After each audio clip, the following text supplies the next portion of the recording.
Kementerian Pendidikan dan Kebudayaan resmi mengumumkan akan memberikan bantuan subsidi upah untuk tenaga didik dan kependidikan non-PNS tahun 2020.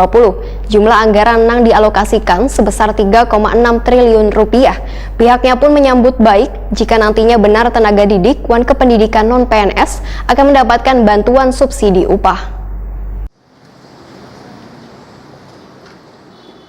Kementerian Pendidikan dan Kebudayaan resmi mengumumkan akan memberikan bantuan subsidi upah untuk tenaga didik dan kependidikan non-PNS tahun 2020. Jumlah anggaran yang dialokasikan sebesar 3,6 triliun rupiah. Kabid Guru Tenaga Kependidikan Disdikbud Provinsi Kalimantan Selatan Abdul Rahim, Wetakuni Prima TV Jelang Tengah hari Senin 23 November 2020 mengaku belum mendapatkan informasi terkait adanya bantuan subsidi upah bagi bubuhan guru non-PNS tersebut. Pihaknya pun menyambut baik jika nantinya benar tenaga didik dan kependidikan non-PNS akan mendapatkan bantuan subsidi upah, apalagi bantuan subsidi upah tersebut, ujar Abdul Rahim, akan langsung masuk ke rekening masing-masing tenaga pengajar atau guru non-PNS tanpa melalui Disdikbud Provinsi Kalsel masih menunggu edaran resmi dari Kemendikbud terkait informasi bantuan subsidi upah yang akan diterima tenaga didik dan pendidikan non-PNS, diantaranya dosen, guru, staf, tukang beberasi, satpam sekolah, dan lainnya yang berada di lingkungan sekolah.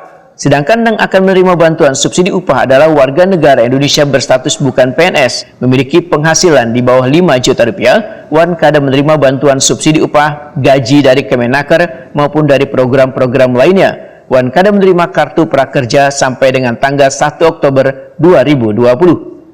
PNS dan tenaga pendidikan ini bagaimana tanggapan Pian?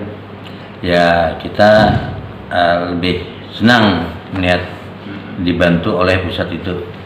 Bantuan subsidi upah itu bagi pendidik dan tenaga pendidikan atau PTK non PNS di lingkungan Kemdikbud maupun di daerah yang berada di Dinas Pendidikan Provinsi Kalimantan Selatan maupun di kabupaten kota.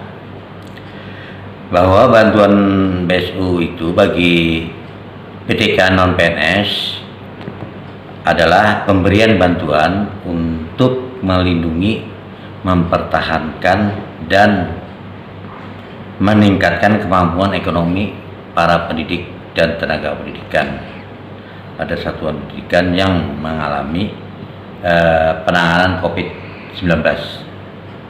Bantuan yang berupa BSU itu bantuan dari pusat, memang ada dari Pak Menteri yang menyampaikan bantuan itu 1.800.000. Abdul Rahim menambahkan, akses info pendaftaran bisa melalui info.gtk.kemendikbud.go.id. Adapun masa berakhirnya bantuan sampai 30 Juni 2021.